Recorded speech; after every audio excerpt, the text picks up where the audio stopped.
Hello, welcome back all of you. My name is Prachi Soni.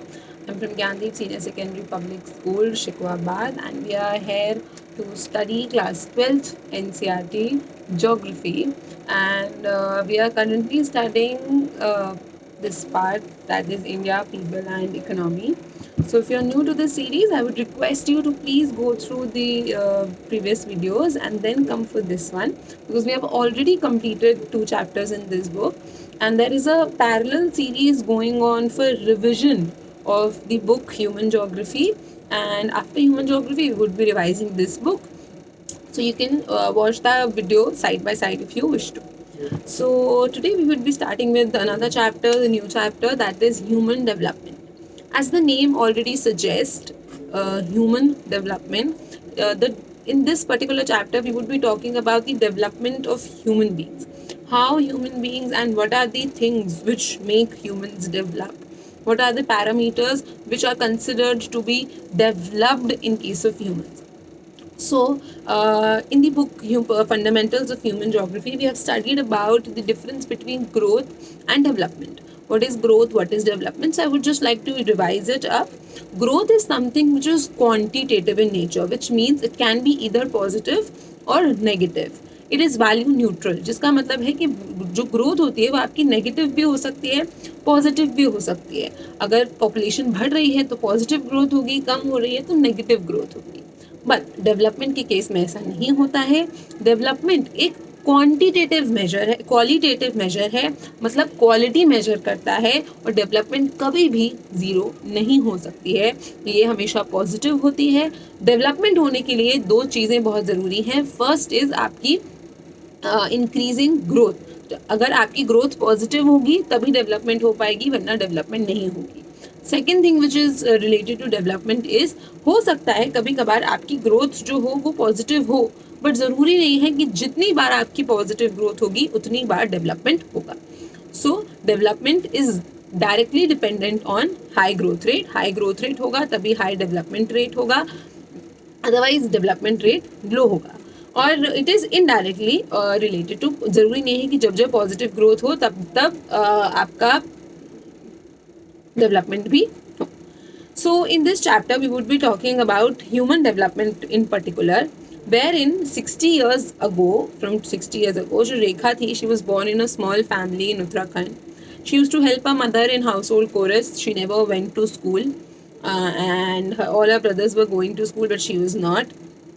Uh, she was dependent after marriage. She was dependent on her in-laws, and she was widowed immediately after her marriage. शादी के बाद ही उनके husband का देहांत हो गया, and she was widow.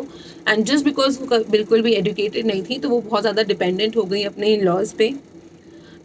Economically independent नहीं थी, पैसे नहीं कमा रही थी, तो उन्होंने उनको निगलेक्ट कर दिया गया, छोड़ दिया गया.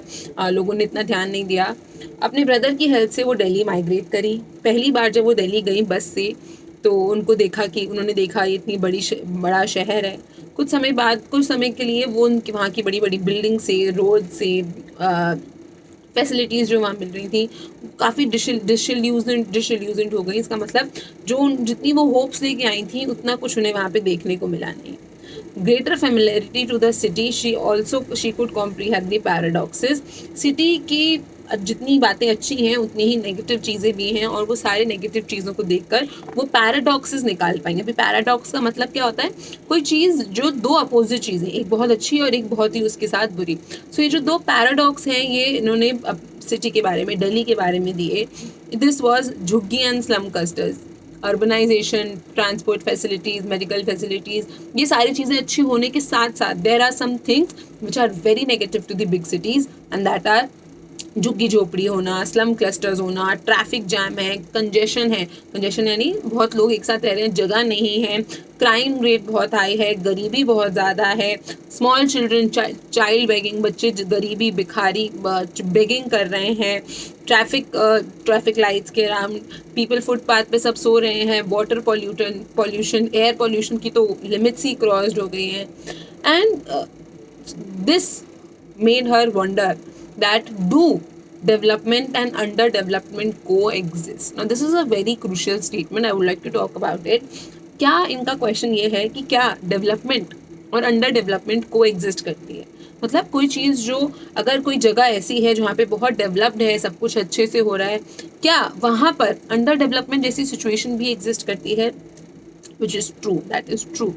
तो इंडिया के केस में तो हम देखेंगे ही, जितनी भी आप बड़ी शहर, बड़ी सिटीज़ देख लो, वहाँ पे एक कुछ ग्रुप ऑफ, एक एरिया होगा जो बहुत अच्छा है, highly developed, fully facilities available हैं, सब तरह की, medical, water, air, and then there is a part of that place जहाँ पे बिल्कुल अपोजिट है, ट्रैफिक जैम है, लोगों को प्रॉपर पानी भी नहीं मिल रहा है पीने के लिए। सो क्या अंडर डेवलपमेंट एंड डेवलपमेंट को exist? So yes, we can say in certain aspects they do coexist, because there will always be a part of population, a part of society जिनको वो facilities, वो opportunities नहीं मिलेंगी जो बाकी सबको मिल रही हैं। So does development creates haves and have nots? तो क्या डेवलपमेंट की वजह से कुछ चीज़ें बहुत ज़्यादा मिल जाती हैं किसी को और कुछ चीज़ें बहुत कम रह जाती हैं किसी के लिए? तो ये सारे कुछ फिनोमिनाज हैं, पैराडॉक्सेस हैं, जो हम समझने की कोशिश करेंगे। Of all the paradoxes of our times mentioned in the story, development is the most significant one. Development of few regions, individuals brought about in a short span of time leads to poverty and malnutrition for many, along with a large scale ecological degradation. अभी बोल रहे हैं कि development भी एक तरीके का paradox है, जहाँ डेवलपमेंट कुछ लोगों के लिए तो बहुत अच्छी अच्छी चीज़ें लाता है, उनको फैसिलिटीज़ प्रोवाइड करता है, उसी के साथ साथ देयर आर पीपल जो आज भी माल न्यूट्रिशन से जा रहे हैं, पॉवर्टी है, इकोलॉजी बिल्कुल ख़राब हो गई है। तो क्या डेवलपमेंट क्लास बेस्ड है? इसका मतलब हुआ कि क्या डेवलपमेंट सिर्फ उनके लिए आती है जिनके पास उसको अफोर्ड करने का पैसा है? और अगर ऐसी डेवलपमेंट आ रही है कि सिलेक्टिव लोगों को ही मिले, तो क्या वो रियलिटी में डेवलपमेंट है भी या नहीं है? क्या डेवलपमेंट क्लास बेस्ड है? मतलब क्या डेवलपमेंट सिर्फ उनको मिल रही है जो रिच हैं, जो अफोर्ड कर पा रहे हैं, या it is holistic to everybody? Apparently ऐसा माना जाता है कि development is a freedom. Development क्या है? एक फ्रीडम है, और वो फ्रीडम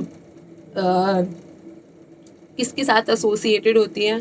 डेवलपमेंट कब मिलेगी आपको? जब आपकी सोसाइटी मॉडर्नाइज होगी, आपको लेजर मिलेगा, फन टाइम मिलेगा, कंफर्ट मिलेगा, एंड एफ्लुएंस यानी कि वेल्थ होगी आपके पास।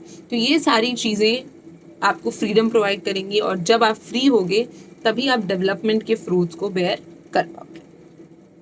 अगर हम प्रेजेंट कॉन्टेक्स्ट में, आज की डेट में बात करें, तो कंप्यूटराइजेशन हो गया, इंडस्ट्रियलाइजेशन हो गया, एफिशिएंट एजुकेशन सिस्टम हो गया, communication network, advance and modern medical facilities, safety, security of the individuals, ये सारी कुछ चीज़ें हैं जो डेवलपमेंट इंडिकेट करती हैं। मतलब आपकी मेडिकल फैसिलिटीज़ कैसी हैं, आपकी जगह में सेफ्टी है नहीं है, सिक्योरिटी है नहीं है, all these things club together to form what is known as development.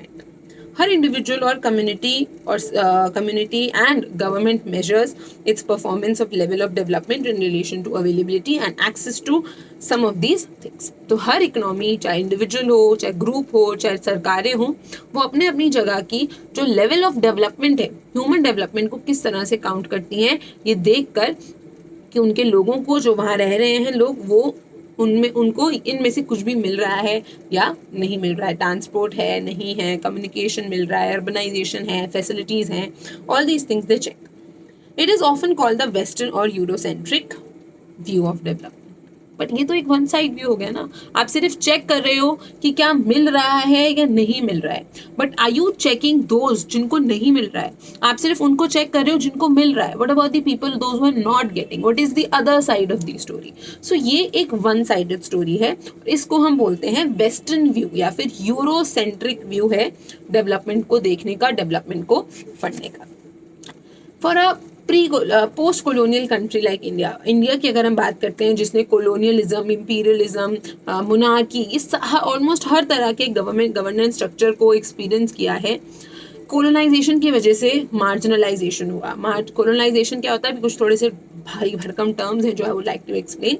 Colonisation क्या होता है? जब कोई और कंट्री आपकी कंट्री में अपनी कॉलोनी बना लेती है तो उसको हम कॉलोनाइजेशन बोलते हैं। देन होता है मार्जिनलाइजेशन। मार्जिन, आप कोई भी चीज़ मार्जिन करते हो, आपकी कॉपी बुक में मार्जिन होते हैं, उनके बाहर जब आप चीज़ें निकाल देते हो या लिख देते हो तो आपको डांट पड़ती है कि ये मार्जिन के अंदर लिखो, बाहर नहीं लिखना है। सो मार्जिनलाइज करने का सोसाइटी में भी वैसा ही कुछ मतलब होता है, जब आप किसी ग्रुप को मार्जिन के इतना पास पहुंचा देते हो कि अगर अब वो बाहर निकल गया तो उसका रेलेवेंस ही खत्म हो जाएगा सोसाइटी में। और आपने उनको इतना डिग्रेड कर दिया है, मार्जिनलाइज कर दिया है कि उनकी जो इम्पोर्टेंस है, जो पॉइंट है in the society, that vanishes with social discrimination. Status के बेसिस पे बहुत ज़्यादा डिस्क्रिमिनेशन होता है। रीजनल डिस्पैरिटी, रीजन के हिसाब से आपने सुना होगा कि इन जनरली दिल्ली में तो ये बहुत ज़्यादा होता है कि किसी को if they want to abuse होता है, बिहारी हो क्या। So I am not against any community, but this is not right. Bihari एक ऐसा डेरोगेटरी टर्म बन गया है in other states which should not be there. किसी को ऐसा नहीं बोलते हो कि तुम छत्तीसगढ़ से हो क्या, उड़ीसी हो क्या, नो, बिकॉज आपने उस टर्म को डिग्रेड कर दिया। तो this is known as regional disparity, जो कि which is again a problem. और ये सारी चीज़ें डेवलपमेंट के साथ इंडिया को मिली हैं। जहाँ जहाँ हम डेवलप हो रहे हैं, हमको ये सारे प्रॉब्लम्स भी अकम्पनी करते हैं। दस, इंडिया के लिए जो डेवलपमेंट है ये एक बैग है जिसमें बहुत सारी अपॉर्चुनिटीज़ के साथ साथ डेप्रीवेशंस, निगलेक्ट, लोगों की बुरी कंडीशंस, सब कुछ इंक्लूडेड है। कुछ एरियाज हैं मेट्रोपॉलिटन सेंटर्स के और अदर डेवलप्ड एनक्लेव्स के that have all the modern facilities available to the small section of its people. जो हमारी ये मेट्रोपॉलिटन सिटीज़ हैं, सेंटर्स हैं, यहाँ पे कुछ एरियाज होते हैं जो कि छोटे एरियाज होते हैं, लिमिटेड एरियाज होते हैं, बट यहाँ पे स्मॉल सेक्शन ऑफ पॉपुलेशन को बहुत सारी फैसिलिटीज़ मिलती हैं।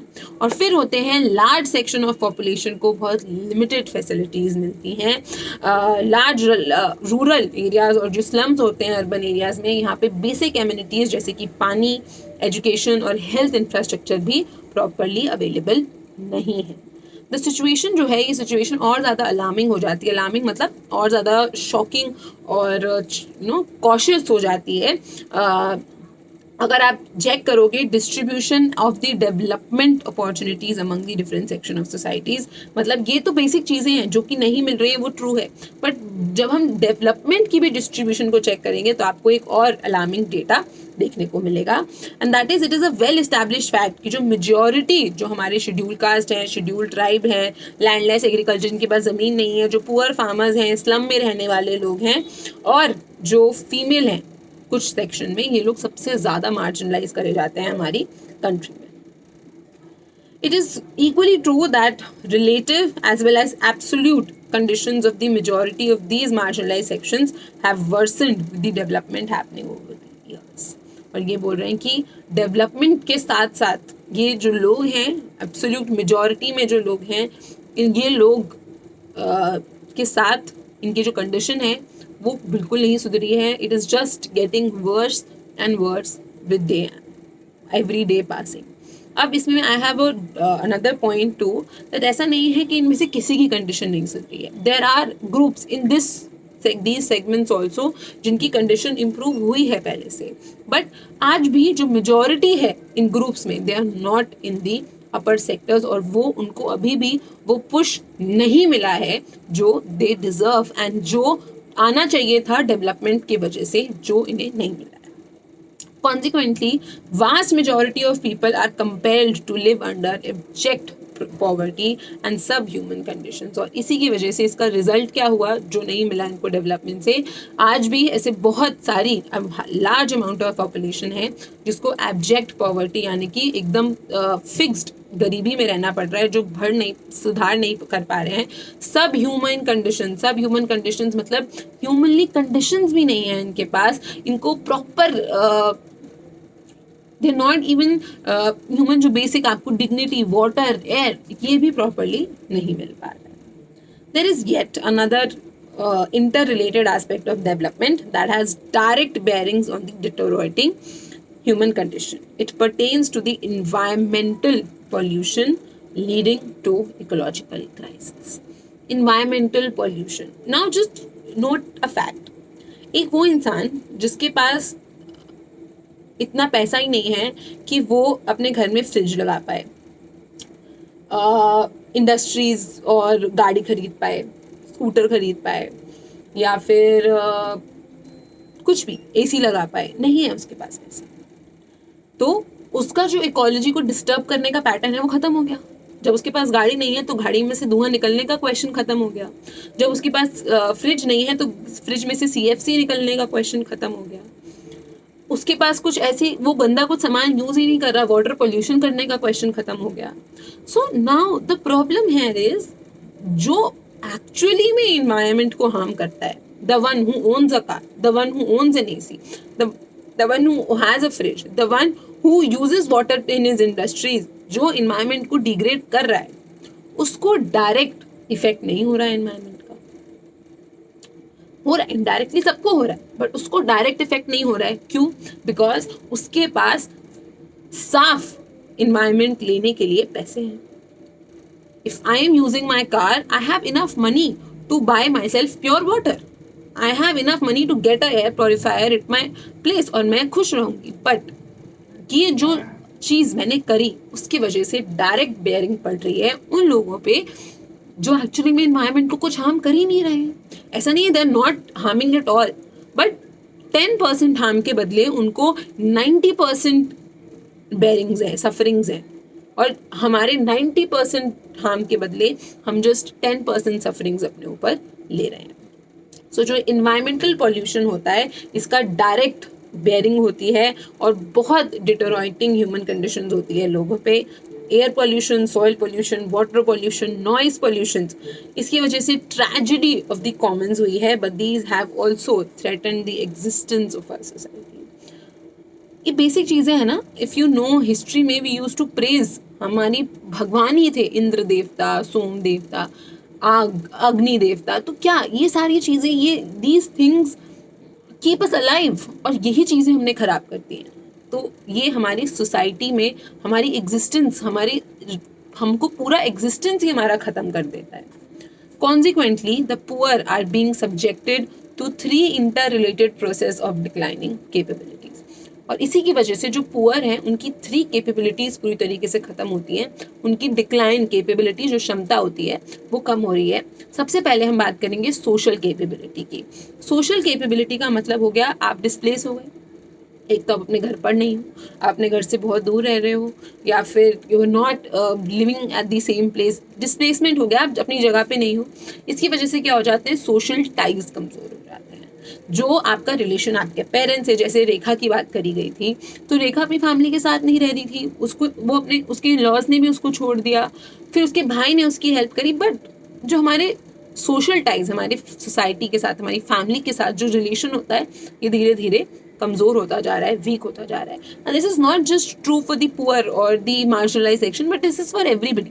Do you visit your aunt places or your uncle's places or your grandparents? No, sometimes festivals, not very frequently. So social capabilities जो है हमारी, वो बहुत ज़्यादा हार्म हो रही है। Next is your environmental capabilities. Environmental capabilities किस वजह से खत्म हो रही है, पॉल्यूशन की वजह से। वाटर पॉल्यूशन हो गया, एयर पॉल्यूशन हो गया, सॉइल पॉल्यूशन हो गया। ये कंट्रोल जो, जब वो कर ही नहीं रहे हैं तो वो उसको कंट्रोल भी करना नहीं जानते हैं, तो उन पे उनकी कैपेबिलिटीज खत्म होती जा रही है। Personal capabilities, this is very important. जैसे जैसे डिजीजेस, बीमारियां, एक्सीडेंट्स बढ़ते जा रहे हैं, इसका बहुत एडवर्स इफेक्ट पड़ रहा है लोगों की लाइफ पे, उनकी ह्यूमन डेवलपमेंट पे। क्यों है ये, क्यों हो रहा है ऐसा? अब आप देखो, आज की डेट में भी देख सकते हो, कोविड की वजह से, देयर वर न्यूज़ एवरीवेयर कि ये विलेजेस में, रूरल एरियाज में, मार्जिनलाइज सेक्शन में नहीं पहुंचना चाहिए।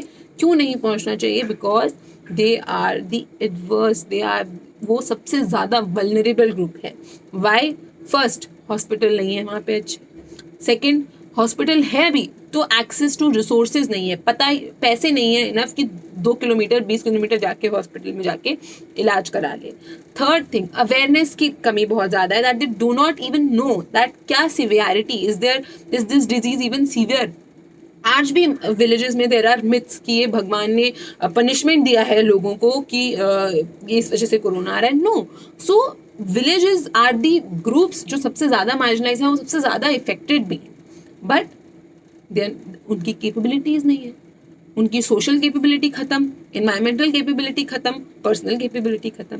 वो तो नहीं गए थे बाहर, ना वो चाइना गया, कोई गांव से चाइना नहीं गया, ना वो यूएसए गए, वो तो कोविड लाए नहीं इंडिया में। कोविड कौन लाया? Rich people, wealthy people who had money to go out और who had money to come to India. But बेरिंग्स किसकी हो रही है, डेथ्स किसकी हो रही है?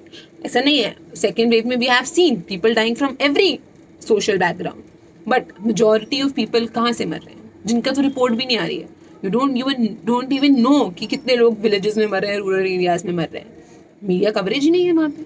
कौन रिकॉर्ड कर रहा है? कौन रिकॉर्ड कर रहा है? घर पे पड़े पड़े अगर इंसान है, he is dying from COVID, nobody is noting. So we have to choose our governments. हमें देखना होगा that whom are you voting.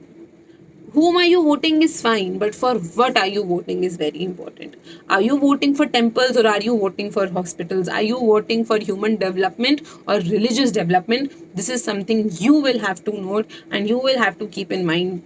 All of you, if you are in class 11th or 12th, by the next time when the general elections will be there, you would be eligible voters and you should know and see that for what are you voting. Nobody is bad. Nor Modi ji is bad, nor Rahul Gandhi is bad. The bad thing is in us. They are just giving what we demand. आप दुकान पे जाके चावल मांगोगे तो वो आपको आटा थोड़ा देगा. He will give you rice only. If you're asking for wheat, he will give you wheat only. So you are asking for this. Majority of population is asking for this. You will have to change your demand to get the supply change. जब तक आप अपनी demand को change नहीं करोगे, there would be no change in the supply which is coming from the other side. So coming back to the topic, villages are the most affected groups. Based on the above experiences, it can be said that the present development has not been able to address the issues of social injustice. तो हमने जितनी भी चीज़ें अभी तक पढ़ी, हमको ये समझ में आ गया है कि आज की डेट में जो डेवलपमेंट हो रहा है उससे सोशल इनजस्टिस किसी भी तरीके से ख़त्म नहीं हो रहा है. Society is still undergoing a lot of pressure, discrimination, inequality, compromises from the people who actually are not responsible for the major problems which we have today. On the contrary, it is being widely considered as the prime cause of social distributive injustices, deterioration in the quality of life, human development, ecological crisis, and social justice. तो ये जो development है ये ना ही हमारे social injustice को ख़त्म कर पा रही है, ना रीजनल इम्बैलेंसेस को ख़त्म कर पा रही है, और ना ही हमारे इन्वायरमेंट को प्रोटेक्ट कर पा रही है, बल्कि उल्टा अगर देखें तो ये बढ़ा रही है. ये रीज़न है सोशल डिस्ट्रीब्यूटिव इनजस्टिस का. Now this is very important. क्या हो रहा है? डेवलपमेंट की वजह से जो गैप था रिच और पुअर के बीच में, वो तो बढ़ता ही जा रहा है. It is making the rich better and it is making the poor the worse. So the gap is not filling anywhere. बस डेवलपमेंट इज अ कॉज, बल्कि ये तो डेवलपमेंट तो एक रीजन बन गया है सोशल इनजस्टिस के लिए. आप डेवलपमेंट करके you are just increasing the money price of the things which is not affordable to the majority of people. Deterioration in the quality of life. किसी की क्वालिटी लाइफ बहुत अच्छी हो रही है, और जब किसी एक की चीज़ कुछ अच्छी हो जाती है, so this is bound to happen that दूसरे की खराब होगी. If you want to have pure water, so वो प्योर वाटर किसी से छीन के आपको दिया जाएगा. It is not available free. You are getting pure water in your family, then there are people from which that pure water is taken away. If you are having the access of oil, then there are people who are not having that oil. So it has actually deteriorated the quality of life and human development. Ecological crisis बढ़ गया है. Development के नाम पे क्या कर रहे हैं हम? जितना ज़्यादा इकोलॉजी, जितना ज़्यादा नेचर को एक्सप्लॉइट कर पा रहे हैं, हम कर सकते हैं, हम कर रहे हैं. सोशल अनरेस्ट, सोसाइटी में सोशल अनरेस्ट बहुत ज़्यादा हो गया है. डेवलपमेंट के नाम पे सब मीडिया को यूज़ कर रहे हैं. एवरीथिंग सोशल डेवलपमेंट की हुई सोशल मीडिया, इंटरनेट आया, अभी सोशल मीडिया कम्युनिकेशन को यूज़ करके हम रीजनल कम्युनलिज्म और नेगेटिव थॉट्स, हर पार्टी पॉलिटिक्स इतनी ज़्यादा करप्ट हो गए. So all of this is because development. So development, हमने जैसे मैंने आपको स्टार्टिंग बताया कि ये हमेशा वैल्यू पॉजिटिव होती है, मतलब development is always positive. Do you think it is true? Theoretically, development is positive, but practically it is not. Development is not practically positive. We have seen it is biased, it is class based, it comes with underdevelopment. ये किसी भी, this is a prime cause for social injustice. So it is actually not always positive. It may be positive for this group of people, for some portion, but not for the large variety. Is not going in same line, going parallelly with development. Thus, it was thought to take up human development, a separate issue against the prevalent Western views of development, which considers development as a remedy. तो इसीलिए जो हम human development देख रहे हैं, ये एक separate idea होना चाहिए, नॉट अ वेस्टर्नाइज्ड आइडिया जो ये देखता है कि अगर डेवलपमेंट हो जाएगा तो सोसाइटी में से सारी प्रॉब्लम्स ही खत्म हो जाएंगी. ऐसा नहीं होता. डेवलपमेंट आने से सोसाइटी की प्रॉब्लम्स खत्म नहीं होती हैं. पीपल ओरिएंटेड पॉलिसीज होंगी तब सोसाइटी की प्रॉब्लम खत्म होगी. पीपल खुद सस्टेनेबली काम करेंगे तो सोसाइटी की प्रॉब्लम खत्म होगी. People can afford for themselves cars, ACs and refrigerators. अगर उसको होलिस्टिकली एफिशिएंटली यूज करेंगे तब सोसाइटी की प्रॉब्लम्स खत्म होंगी, ना कि डेवलपमेंट के आने से. Development is just catalyst. उसको आपको यूज कैसे करना है और उसका इम्पैक्ट क्या पड़ेगा, which is this is not in the hands of development but in the hands of people जो उस डेवलपमेंट को एक्चुअली में उसके फ्रूट्स को बेयर कर रहे हैं. So there is this table. I would like to read that and I would explain it also. Human development is a process of enlarging the range of people's choice, increasing their opportunities for education, healthcare, income and empowerment, and covering the full range of human choices from a sound physical environment to economic, social and political freedom. इसका मतलब ये है कि जो human development है ये एक process है जो लोगों की चॉइस, वो क्या चूज कर सकते हैं, इसको एनलार्ज करता है. उनकी अपॉर्चुनिटीज़, वो कहाँ पे पढ़ने जा सकते हैं, कौन से हेल्थ मेडिकल फैसिलिटीज़ अपने लिए ले सकते हैं, नहीं ले सकते हैं, उनकी इनकम, उनकी एम्पावरमेंट, इन सारी चीज़ों को वाइडन करता है. और from a sound physical environment to economic, social and political freedom, उनको एक अच्छा environment, social, political freedom provide करता है. That is known as human development. तो ह्यूमन की डेवलपमेंट होनी चाहिए, ना कि सोसाइटी की. और मटीरियल डेवलपमेंट नहीं, ह्यूमन डेवलपमेंट की भी हम इसमें बात करेंगे.